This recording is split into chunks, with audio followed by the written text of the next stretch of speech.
오늘 오후였죠. 2024 KBO 신인 드래프트가 열렸는데요. 그 따끈따끈한 소식을 직접 취재해서 오늘 바로 풀어주신다고 합니다. 이 박용택 위원도 이 패션쇼를 방불케 하는 이 화이트 수트를 입고 또 직접 다녀오셨는데 좀 느낀 그 현장감을 좀 전해주시죠. 우선 화이트는 아니고 아이보리. 아, 죄송합니다. 네, 아이보리 컬러였고요. 네. 네.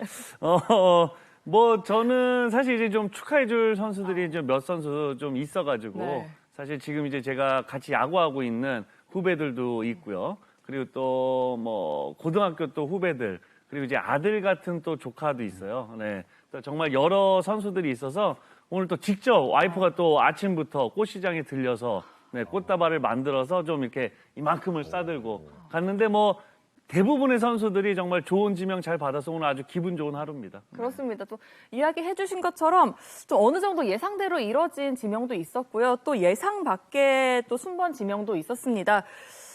먼저 이번 신인 드래프트 전에 1라운드 전체 1순위로 지명 예상됐던 황준서 선수보다 더 주목을 받았던 선수가 있죠. 이 김태견 선수가 1라운드 2순위로 두산의 선택을 받았습니다. 네. 중계로 다 보셨을 텐데, 네. 분들께서. 김태견 선수 이름이 새겨진 유니폼을 두산이 준비한 게 좀 인상적이었던 것 같아요. 두산이 아시다시피 이제 한국 시리즈 7년 연속 진출을 했었잖아요. 네네. 그래서 8년 만에 드래프트 상위 픽을 하다 보니까 앞에서 지명하면 변수가 많아가지고 그러지 못했는데 네. 이번엔 상위 픽이다 보니까 좀 지명에 유력한 선수를 지명할 수 있었고 그래서 약간 특별한 이벤트를 좀 준비하고 싶었다. 준비를 많이 했군요. 예, 그런 네. 생각을 했다고 합니다. 그 지명 후에 이제 김태룡 단장도 나와가지고 이제 김태견 선수에 대해서 좋은 스토퍼가 될 거다 이렇게 얘기를 하는 모습을 볼 수 있었는데요. 기술적으로 보면 김태견 선수는 주 구종이 패스트볼 그리고 슬라이더라고 합니다. 네. 세 번째 구종이 커브인데 주 구종에 비해서는 좀 떨어진다고 해요. 고등학교 수준에서는 사실 그 주 구종 두 개만 가지고 너무 좋아서 잘 할 수 있기 때문에 체인지업 구사를 거의 안 했다고 합니다. 네. 체인지업 구종 가치 판단이 힘들대요. 근데 프로에서는 네 가지 구종을 자유자재로 던져야 선발이 가능하기 때문에 프로에 입문해서 커브와 체인지업을 얼마나 끌어올리느냐가 선발로 전환할 수 있는 관건이 되지 않을까 싶습니다.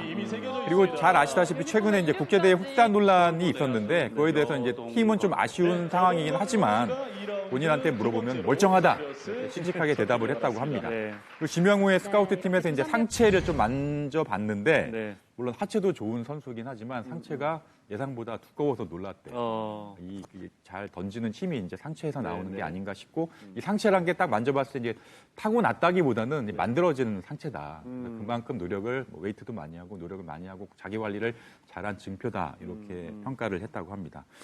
그리고 이제 두산이 1라운드 SSG에 이어서 이제 두 번째로 2라운드에서 내야수를 지명을 했거든요. 네.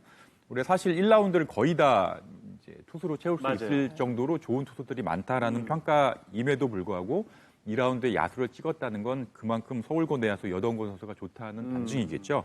여동건 선수는 키가 173cm 정도로 이제 야구 선수 치고는 크진 않습니다. 근데 이제 어깨가 좋고 주루도 달리기도 빠르고 발도 빠르고 장타력도 있고 그래서 종합하면 이른바 5툴 선수라고 해요. 작은 키 그리고 내야수 포지션 때문에 뭐 정근우라든지 아니면 메이저리그의 알투베 같다라는 평가가 있기도 한데 정작 본인은 LA 다저스의 무키 베츠 선수를 되게 선호하고 좋아하고 네. 롤모델로 삼고 있다고 합니다. 그래서 올해 예전에는 모르겠는데 뭐 코치분들한테 소속팀 코치분들한테 확인해 보니까 올해부터 50번을 달았다고 하는데요. 이게 무키 베츠 등번호거든요. 네. 그래서 고등학생이지만 키가 작은 홈런 타자를 꿈꾸는 자기만의 어떤 확실한 목표 의식이 있다라는 게 되게 인상적이었다. 이런 평가도 하더라고요. 네. 그렇습니다.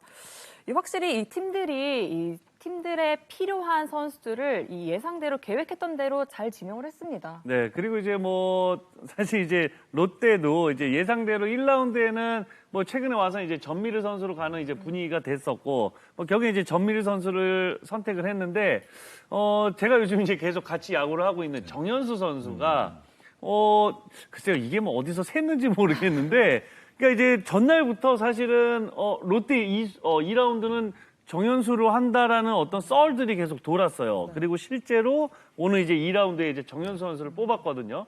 그거에 대해서 또 뭐 어떤 얘기가 있을까요? 송은대 사실 고교 졸업 이후에 프로에 직행하는 게 대세로 정착이 됐는데도 불구하고 2라운드에서 대졸 선수를 지명한 것은 약간 의외기는 합니다. 근데 이도류인 전미르 선수 그리고 정현수 선수 모두 근성 있는 선수라는 공통점이 있다는 게 이제 롯데 자체의 평가입니다. 무슨 얘기냐면 정현수 선수는 이제 롯데가 이제 고교 시절부터 관찰했던 선수인데 네. 고교 시절에는 좀 다소 왜소한 체격이었어요. 그래서 투수하고 외야수를 같이 병행을 맞아요. 했는데 네. 사실 외야수로 훨씬 많이 그랬죠. 나갔다고 합니다. 근데 대학에 와서 투수로 완전 전향을 했고 벌크업을 많이 해가지고 이제 구위가 많이 좋아졌고 그만큼 노력을 많이 했다라는 얘기겠죠. 그러니까 이제 지금 그 롯데 팬분들이 조금 걱정하시는 분들이 있더라고요. 예, 그래서 제가 조금 요 자리에서 좀 말씀을 드리면은 네네. 정현수 선수는 지금 공 개수가 너무 많아요. 사실 뭐 김태견 선수가 요번에 이제 뭐 국제대회 가서 뭐 5연투 사실 이거랑은 상대도 안 되게 지금 최근에 너무 많은 공들을 지금 던지고 있는 건 사실이거든요. 예. 이제 그런 부분에 있어서 지금 조금 이제 구속적인 면은 좀 많이 떨어졌는데, 제가 지금 어떤 수준으로 봤을 때는, 1군 리그에서 뭐 중간으로서의 어떤 좌투수 스페셜리스트 정도의 어떤 역할들은 지금 당장 가도 충분히 할 수 있는 어떤 능력들이 되고 또 말씀하셨다시피 워낙 성실하고 진짜 야구밖에 모르는 친구이기 때문에 네. 그리고 또 어떤 스펀지적으로 진짜 스펀지처럼 모든 것들을 좀 수용하고 잘 습득하는 능력들이 좋습니다. 예, 그래서 정말 좋은 어떤 코칭 이런 것들을 받다 보면은 정말 뭐 몇 개월 안에 내년 시즌에 바로 좋은 활약을 하는 정현수 아마 보실 수 있을 거예요. 예. 사실 이 선수 자체가 변화구가 좋다라는 건 많이 잘 알려져 있을 네. 거고요. 지금 말씀하셨지만 롯데 팀 사정상 좌투수가 맞아요. 많지 네. 않기 때문에 즉시 전력감으로 본인이 노력한다면 내년에도 당장 팀 사정상 1군에서 뛸 수 있는 모습을 볼 수 있을 것 같습니다. 네네. 네, 또 이 박용택 위원이 또 이렇게 성실함을 또 직접 이렇게 가까이서 보고 또 증명을 해주신다면 또 앞으로 또 정현 선수가 또 프로 무대에서 또 얼만큼 발전하는 모습을 빨리 보여줄지도 상당히 기대가 됩니다. 네, 그리고 기아의 1라운드와 3라운드 선택 역시 참 많은 주목을 받았습니다. 많은 투수들 가운데 기아의 1라운드 픽은 강릉구의 조대현 선수였습니다. 1라운드 한 6번 픽부터 지명된 투수들이죠. 뭐 조대현, 원상현, 전준표, 김윤아 선수가 있는데 사실 앞 1픽에서 5픽까지 이후에 투수들은 사실 엇비슷한 평가를 좀 받았었거든요. 근데 이 가운데 기아는 조대현 선수가 종합적으로 봤을 때 장래성이 높다고 평가했습니다. 사실 올 시즌 초에 전국대회 때보다 구위가 많이 떨어진 것이 사실이긴 한데 그렇지 않고 계속 좋았다면 앞픽에서 지명되지 않았을까 그런 이 위안을 삼고 잘 키워보겠다 이런 각오를 보이더라고요. 구체적으로는 오늘 심장단장도 안으면서 좀 이렇게 신체가 좋다 이런 코멘트를 했던 모습이 네, 보였거든요. 네. 실제로 다부진척에 군살이 하나도 없대요. 조대현 선수가. 그래서 우스갯소리로 운동 비계가 좀 꼈으면 네. 라고 말할 정도로 너무 이제 군살이 하나도 없는데 그만큼 학교 지도자들 얘기를 들어보면 뭐 말을 하지 않아도 진짜 본인이 알아서 열심히 하는 그런 성실성도 갖추고 있다고. 그리고 이제 뭐 기아 타이거즈 또 3라운드. 네. 사실 이제 2라운드는 이제 키움이 또 이제 그 2라운드를 뭐 트레이드하면서 가져갔고요. 3라운드에서는 사실 이 선수는 저는 그 전에 조금 나오지 않을까라는 생각을 했었는데 자, 이상준 선수죠. 예. 네. 이상준 선수를 뽑았는데 정말 이제 좀 기대가 돼요. 예, 기대가 되고 뭐 김태군 선수를 만약에 이제 또 FA로 계속 잡는다고 생각을 하면 또는 뭐 단연 계약으로 잡고 지금 뭐 한준수 선수도 이제 좋은 어떤 모습들을 보여주고 있고 그러니까 이번 이제 3라운드에 픽한 이제 이상준 선수까지도 뭐 사실 타격 쪽에 있어서는 파워가 상당한 포수고 이제 수비적으로도 사실 저도 이제 뭐 경기를 한번 해봤는데 어깨도 좋고, 그러니까 여러 가지로 좀 체계적인 어떤 몸을 좀 만들고 한다면은 저는 또 충분히, 좋은 어떤 포수가 되지 않을까? 네, 뭐 그런 생각이 들더라고요. 오늘 좀 급박했는데 그 드래프트 끝난 다음에 기아 관계자한테 기획관이죠, 기획관. 네. 핵심 관계자한테 네. 물어봤는데 오늘 전반적으로 어떠냐 드래프트에 대해서 그랬더니 되게 협족하다고 얘기를 했고 그 뭐 전미래 선수가 그렇다고 치고 네네. 주요 조대현 선수가 그렇다고 치고 주요한 원인으로 이제 지금 얘기 나온 이상준 선수를 뽑았습니다. 네. 기아 같은 경우에 이번 드래프트 전략을 선발 투수를 많이 뽑자, 선발 자원을 많이 뽑자라는 전략을 가지고 들어갔다고 하더라고요. 그래서 한 투수 7명 정도 뽑고 맞아요. 그다음에 내야를 보강하는 생각을 가지고 있었는데 아시다시피 2라운드 지명권을 키움에 넘겼잖아요. 그래서 기대를 별로 안 하고 있었는데 그때까지 자기 3라운드 차례까지 이상준 선수가 남아서 너무 기쁨을 많이 덥석 잡았다. 이렇게 얘기를 하더라고요. 이상준 선수는 앞에서 얘기 나온 대로 뭐 이견이 없는 올해 고교 랭킹 최고 넘버원 포수입니다.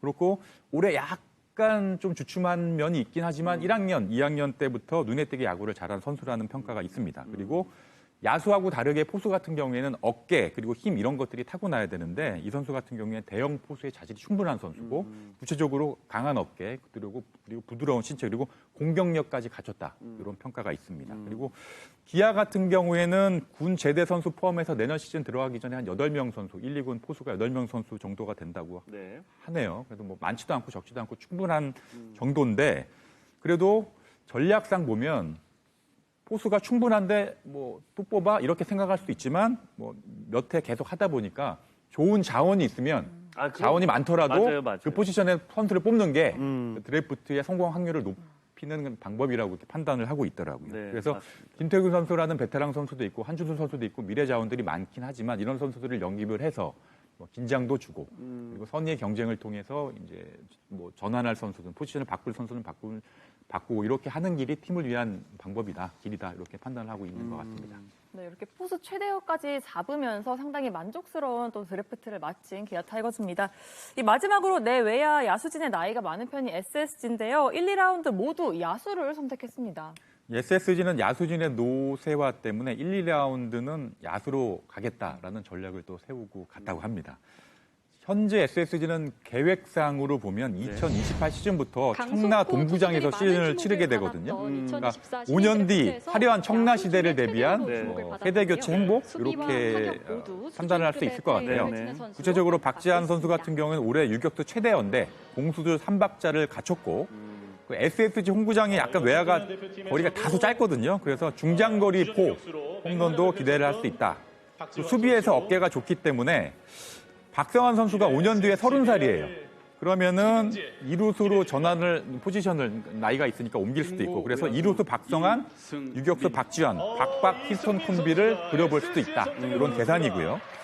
근데 이승민 선수 같은 얘기도 있는데 이승민 선수는 타격 재능이 참 뛰어나다. 그래서 휘문고 선배인 키움의 이정우, 롯데 김민석처럼 타격 메커니즘이 중심 이동을 하면서 포인트를 앞에 두고 치는 스타일인데 이제 이게 현대 야구의 트렌드에도 맞지 않냐. 그래서 두 성공 사례들을 보면서 타격 재능이 뛰어나기 때문에 프로에서 성공할 거다. 이런 확신을 좀 갖고 있더라고요. 그래서 수비가 관건인데 그러니까 지금 외야지만 외야 수비가 좀 그렇다면 신체 조건이 워낙 좋기 때문에 1루까지 병행을 시키면서 타격 재능을 살릴 수 있는 최대한 할 수 있는 그런 계획도 가지고 있는 것 같습니다. 오늘 이 SSG에 박용택 위원 조카가 있다고 들었습니다. 뭐 지금 조금 전에 이제 말씀하셨던 이승민 선수는 사실 저는 지금도 그러니까 좀 애기 같아요. 좀 불안불안한데 제가 뭐 태어날 때부터 봤으니까요. 그리고 뭐 야구 처음에 시작할 때 어떤 스토리들 뭐 이제 계속해서 좀 지켜봤던 뭐 아주 친한 이제 형의 이제 아들인 거죠. 제가 생각하는 이승민 선수는 정말 파워가 넘칩니다. 그리고 어깨가 정말 좋아요. 그러니까 지금 어떤 상위 라운드에 지명된 어떤 선수들, 이 선수들보다 어쩌면 그 완성도 면에서는 완성형에 가장 조금 덜 못 미친 아직 그런 선수예요. 그러니까 그만큼 이런 상위 라운드에 지명이 되는 선수들 중에 가장 어쩌면 지금 터질 것들이 많은 이제 그런 선수가 지금 이승민 선수인데, 저는 정말 이승민 선수는 정말 한 달 한 달이 달라질 수 있는 이런 선수라고 생각이 들고, 뭐 조금 전에 말씀하셨다시피 정말 다시 한번 화려한 어떤 SSG의 어떤 공격 야구의 중심이 될 수 있는 그런 선수로 컸으면 하는 그냥 아빠와 같은 마음입니다. 네. 이 이승민 선수를 이병규 삼성 수석 코치의 아들이라서 이 적도 망아지라고 또 이 팬들이 부르는데요. 또 앞으로 이렇게 성장하는 모습을 또 함께 프로 무대에서 지켜볼 수 있었으면 좋겠습니다. 그리고 오늘 맞아요. 끝나고 나서 이제 이병 코치랑 이제 연락을 했는데 상당히 팀에 대해서 흡족하고 마음에 들어하는 듯한 네, 그런 느낌이 있었어요. 어. 그러니까 물론 이제 그 어떤 팀 사정이 사실 중요하잖아요. 예. 그런 부분에 있어서 좀 상당히 흡족해하는 그런 이제 느낌이었습니다. 아버지도 만족하는 네, 네, 네. 그런 지명이었다고 합니다. 네, 이렇게 오늘 10개 구단의 선택을 받은 이 총 110명의 선수들입니다. 이제 새로운 시작을 앞두게 됐는데요. 앞으로 KBO 리그의 미래를 더욱더 빛나게 해주기를 바라겠습니다.